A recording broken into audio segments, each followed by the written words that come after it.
கொஞ்ச நெஞ்ச பேச்சா? சொந்த ஊருக்கே போங்க. அண்ணாமலைக்கு 2 தரப்பும் அழுத்தம். தேர்தல் நெருக்கமா வந்துருச்சு. தலைவர்கள் பிரச்சாரத்துக்கும் ரெடி ஆயிட்டாங்க. இருந்தாலும் அதிமுகவுல வெளியிட்ட வாக்காளர் லிஸ்ட்ல அதிர்ச்சி இன்னும் பல பேர்கிட்ட இருந்து நீங்கவே இல்ல. அதுலயும் கோவையில ஒரே ஒரு தொகுதி மட்டும் தான் பாஜகவுக்கு ஒதுக்கீடு செய்யப்பட்டிருக்கு. பலவிதமான சந்தேகங்களையும், பலவிதமான யூகங்களையும் இணையத்துல கிளப்பி விட்டுருக்கு. போன தடவ அதிமுக கூட்டணியில கோவை தெற்கு தொகுதி மட்டுமே ஒதுக்கப்பட்டுச்சு.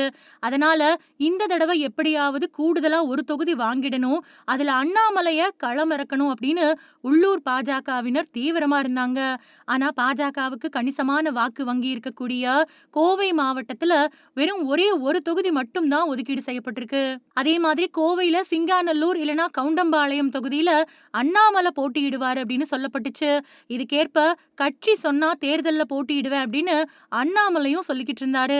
அது மட்டும் இல்லாம மேல இருக்கக்கூடிய 2 தொகுதிகள்லயும் தொடர்ந்து தலை காட்டிட்டும் வந்தாரு. ஆனா தொகுதி பங்கீட்டுல கோவை வடக்கு தொகுதி மட்டும் தான் ஒதுக்கப்பட்டிருக்கிறதால வானதி சீனிவாசன் மட்டும் தான் போட்டியிட வாய்ப்பு இருக்கிறதா சொல்லப்படுது.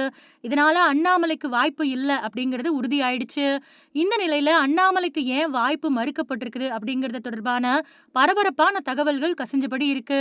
அதாவது பாஜக மாநில தலைவரா இருந்தப்போ தனி ஆவர்த்தனம் செஞ்சுட்டு வந்த அண்ணாமலை கடந்த சில மாசமாவே பாஜகவால ஓரங்கட்டப்படுறதா சொல்லப்படுது. அது மட்டும் இல்லாம சொத்து குவிப்பு, ரியல் எஸ்டேட் வியாபாரம் மாதிரியான சர்ச்சைகள்லயும் சிக்கின அவரு தனி கட்சி ஆரம்பிக்கலாம் அப்படிங்கிற தகவலும் வெளியாச்சு. கடந்த நாடாளுமன்ற தேர்தலப்போ நயினார் நாகேந்திரனுக்கு சொந்தமான 4 கோடி பணம் ரயில்ல கைப்பற்றப்பட்ட விவகாரத்துக்கு அண்ணாமலை தான் காரணம் அப்படின்னு கிசுகிசுக்கப்பட்ட நிலையில 2 பேருக்கும் இடையில பனிப்போர் வலுத்துட்டு வந்தது. குறுகிய காலத்திலேயே அண்ணாமலையோட வளர்ச்சிய வானதி சீனிவாசன், எல் முருகன் மாதிரியானவங்களும் பெருசா ரசிக்கலையாம்.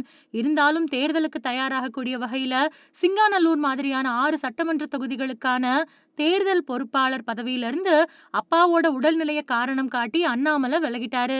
இந்த வாய்ப்புக்காகவே காத்திருந்தது மாதிரி தமிழக பாஜகவிலேயே அண்ணாமலைக்கு எதிரான சில முக்கிய நிர்வாகிகள் தொடர் புகார்களை டெல்லி தலைமைக்கு அனுப்பிட்டு வந்ததோட பாஜகவுக்கு கணிசமான வாக்கு வங்கி இருக்கக்கூடிய கோவையில அண்ணாமலைக்கு போட்டியிட வாய்ப்பு வழங்கக்கூடாது, அப்படியே சீட் கொடுத்தாலும் சொந்த மாவட்டமான கரூர்ல போய் நின்னு வெற்றி பெற்று தன்னோட செல்வாக்கு நிரூபிக்கட்டும் அப்படின்னு முறையிட்டு வந்தாங்களாம். அண்ணாமலை அதிமுக தலைவர்களை இழிவா பேசினது, எடப்பாடி பழனிசாமிய தற்குறி அப்படின்னு விமர்சனம் பண்ணது மாதிரியான விஷயங்கள் எடப்பாடிக்கு கடுமையான கோபத்தை ஏற்படுத்தி இருந்தது.